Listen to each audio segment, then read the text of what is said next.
This is doctor Sachin Kumar Gurve, audiologist and speech language pathologist. आज हम बात करेंगे ऑटिज्म बच्चों को किस तरह का ट्रीटमेंट देना चाहिए। देखिए, ऑटिज्म जब भी बच्चों में आता है तो ये मल्टीपल एरियाज को जो है डैमेज करता है।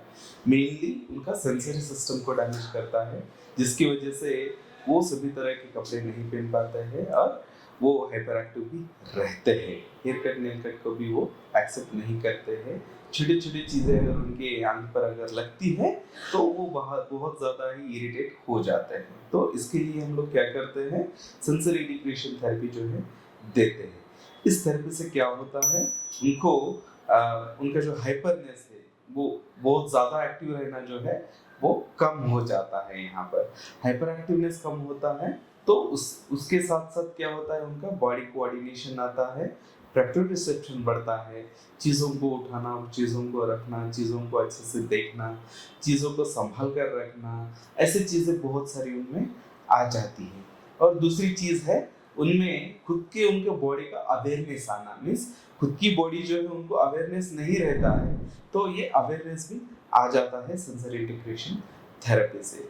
दूसरा और ये जो तीसरा जो है, इन बच्चों में बहुत सारे गस्टरी इशू रहते हैं, ऑल्फैक्टरी इशू रहते हैं, ये भी कम हो जाते हैं। जैसे कि बच्चों में हमारे थोड़े बच्चे होते हैं कि स्मेल करना है, चीज़ों को स्मेल करना वगैरह रहता है बहुत ज़्यादा, तो इनको भी हम लोग ट्रीट कर पाते हैं। गस्टरी पिकी ईटर रहते हैं बच्चे बहुत सारे, तो उन लोगों में भी अच्छा खासा खाना वगैरह खा लेना स्टार्ट करते हैं। ये सब कुछ आता है हमारे sensory integration therapy. Sensory integration therapy is nothing but occupational therapy. ये ऑक्यूपेशनल थेरेपी का एक पार्ट है जो कि ऑटिज्म बच्चों में बहुत ज़्यादा यूज किया जाता है, जहाँ हम लोगों के बच्चे जो है अच्छे खासे इम्प्रूवमेंट लाते हैं।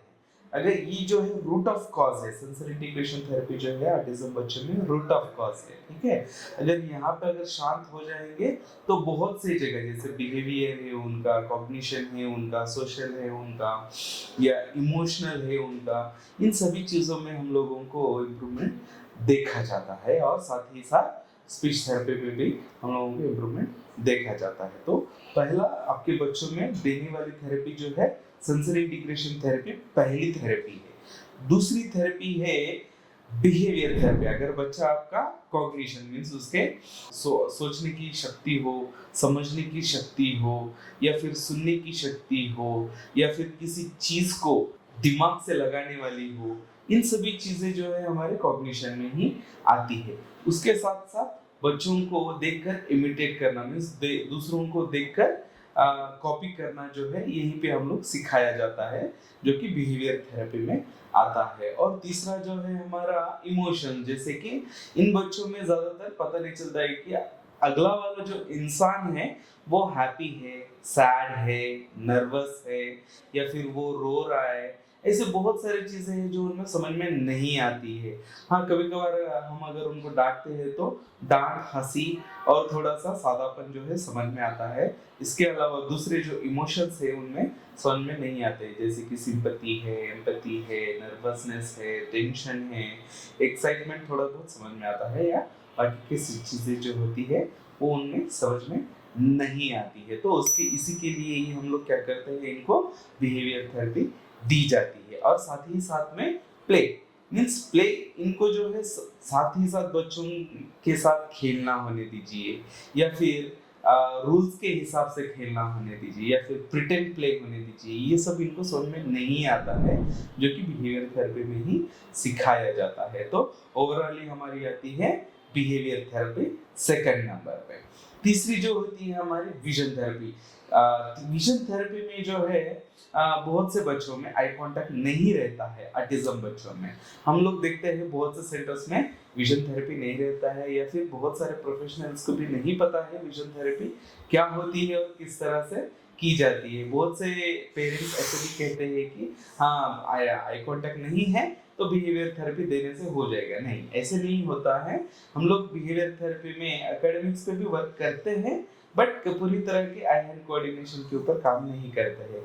जैसे कि हम लोग विजन थेरेपी में ऑटिज्म बच्चों में जो है उनका आई कांटेक्ट स्टेबलाइज करने के लिए उनको कन्वर्जन डाइवर्जन करने के लिए या फिर उनको ट्रैकिंग करने के लिए या फोकस फिक्सेशन करना, ये बहुत सारी चीजें होती है जो कि ऑटिज्म बच्चों में रहती है। पेरिफेरल रीजन रहता है, किसी को आई पोकिंग रहता है, किसी को आई हैंड सीकिंग रहता है, ऐसे बहुत सारी चीजें रहती है जो कि हमारे ये विजन थेरेपी में जो है कंप्लीट होती है। ये कंप्लीटली इंस्ट्रूमेंटल बेस्ड होता है। इसमें बहुत सारे इंस्ट्रूमेंट्स होते हैं विजन थेरेपी में जो कि हमारे अशोका में अवेलेबल है यहाँ पर। तो उसमें जो है इम्प्रूव स्टिंग है, फ्लिपर्स है, हमारा जो है सेनोप्टोफोर है, आरएफ रोलर है, ऐसे बहुत सारी चीजें जो है हमारे विजन थेरेपी में होती है जिनसे उनका आई कांटेक्ट बढ़ता है, फोकस फिक्सेशन बढ़ता है, डिस्ट्रैक्शंस कम हो जाता है, आई हैंड सीकिंग कम हो जाता है, पेरिफेरल विजन कम हो जाता है। ये बहुत यूनिक थेरेपी है जो कि ऑटिज्म बच्चों में दी जाती है। और साथ ही साथ हमारी चौथी थेरेपी स्पीच थेरेपी है। स्पीच थेरेपी में आपको किस चीज के ऊपर ध्यान देना है? पहले बच्चों को क्या क्या समझ में आ रहा है, मीन्स वर्ड समझ में आ रहे हैं या फ्रेजेस समझ में आ रहे हैं या सिंपल सेंटेंस समझ में आ रहा है या सेंटेंसेस समझ में आ रहा है। बहुत से पेरेंट्स कहते हैं कि हमारे बच्चों में बहुत ज़्यादा समझ में आ जाता है, बट ये सिर्फ बोलता नहीं है। बट हम जब इवेल्युएट करते हैं तो बच्चों का सिर्फ सिंपल या फिर बेसिक कमांड जो है फॉलो होता है, जो कि उसके डेली रूटीन में रहते हैं। ये सभी से ये सारी चीज़ें बहुत सारे मायने करती है। तो बच्चा जब भी स्पीच थेरेपी में आता है तो उसको हम लोग उसके कॉम्प्रिहेंसिव में रिसेप्टिव लैंग्वेज के ऊपर काम करते हैं और साथ ही साथ उसको sucking, licking, blowing, spitting, chewing, licking भी आना बहुत जरूरी है जो कि हमारे ओरोमोटर कोऑर्डिनेशन में आता है। ये सब चीजें आने के बाद जो है हमारा एक्सप्रेसिव लैंग्वेज आता है जो कि वो बात करना होता है ना। बात करना जो है इनको ऑन डिमांड नहीं रहता है। कहते हैं कि पेरेंट नहीं, हमारा बच्चा अल्फाबेट्स बोलता है, नंबर्स बोलता है, शेप्स बोलता है, राइम्स बोलता है, बट जब भी बोलो उसको वो तब नहीं बोलता है जब उसका मूड हो तब बोलता है। देखिए यहाँ पे ओरोमोटर कोऑर्डिनेशन नहीं रहने की वजह से, बच्चा इमेजिनेशन वर्ल्ड में रहने की वजह से जो है इसको ये सारी चीजें रहती है। जब ये हमारे फंक्शनल वर्ल्ड में रहता है बच्चा, तब जाके उसको ओरोमोटर कोऑर्डिनेशन आता है। ओरोमोटर कोऑर्डिनेशन आने के बाद उसको ऑन डिमांड, जैसे ही हम कहेंगे कि ये बोलो बाबू बोल दो, वो बोलना स्टार्ट करेंगे या फिर उसके क्वेश्चन के हिसाब से आंसर करना भी स्टार्ट करेंगे बच्चे हमारे स्पीच थेरेपी में। तो थोड़ा सा टाइम लेता है। और ऑटिज्म बच्चों में बात करना जो है, मेनली बात करना जो है सबसे लास्ट में आता है, ठीक है। क्यों? तो ये सभी सारी चीजें जो है वो कम होना है। कम होने के बाद ही बच्चा जो है उसको एक्सप्रेसिव लैंग्वेज आने की चांसेस बहुत ज्यादा होती है। और भी थेरेपीज होती है ऑटिज्म बच्चों के लिए, जैसे कि ओजोन थेरेपी है, सुजुकी की थेरेपी है, क्रेनियोसैक्रल थेरेपी है, वेजल मैनिपुलेशन होता है, जो जिन बच्चों में गट इश्यू रहता है, बहुत सारा गट इश्यू रहता है, तो इन सभी बच्चों में जो है वेजल मैनिपुलेशन और सीएसटी जो है बहुत ज़्यादा इम्प्रूवमेंट लाती है इन बच्चों में। तो ये सारे थेरेपीज है और भी बहुत सारे थेरेपीज होती है जो बच्चों के हिसाब से हम लोग दिया करते हैं। धन्यवाद।